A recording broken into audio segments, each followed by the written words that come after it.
नमस्कार. 498 ए चा गैरवापर करून खोटा गुन्हा दाखल केला असेल तर हा व्हिडिओ नक्की पहा. IPC मधील कलम 498 हे विवाहित महिलांच्या संरक्षणासाठी बनवण्यात आले होते, परंतु त्याचा वाढता गैरवापर पाहता सर्वोच्च न्यायालयाने आता नवीन भारतीय नागरिक सुरक्षा संहिताने काही महत्त्वाचे निर्बंध आणि मार्गदर्शक दिले आहेत. ते आपण पुढे बघणार आहोत. सर्वोच्च न्यायालयाने हर्नेश कुमार विरुद्ध बिहार राज्य यामध्ये ऐतिहासिक निकाल दिला आहे. त्यामध्ये थेट अटकेवर बंदी घातली आहे.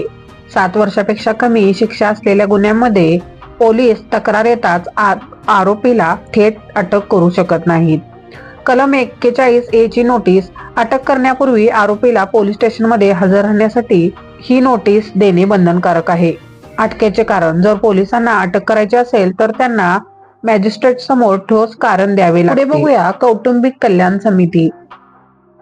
राजेश शर्मा विरुद्ध उत्तर प्रदेश राज्य. न्यायालयाने सुचवल्यावर अनेक ठिकाणी पोलीस थेट FIR नोंदवण्यापूर्वी दोन्ही पक्षांना काउन्सिलिंगसाठी बोलवतात. खोटा गुन्हा नोंदवल्यास उपाय: जर पतीला असे वाटले की त्याच्यावर सूडबुद्धीने किंवा खोटा गुन्हा दाखल झाला आहे तर तो उच्च न्यायालयात जाऊ शकतो. या कलमांतर्गत पती खोटा FIR रद्द करण्यासाठी उच्च न्यायालयात याचिका दाखल करू शकतो. जर पुरावे नसतील तर न्यायालय हा गुन्हा रद्द करू शकते. पुढे बघूया नवीन कायद्यातील सुधारणा. पुराव्यांची पडताळणी. आता पोलिसांना आरोपीच्या अटकेपूर्वी पुराव्यांची प्राथमिक पडताळणी करणे आवश्यक आहे. तक्रारीत स्पष्टता.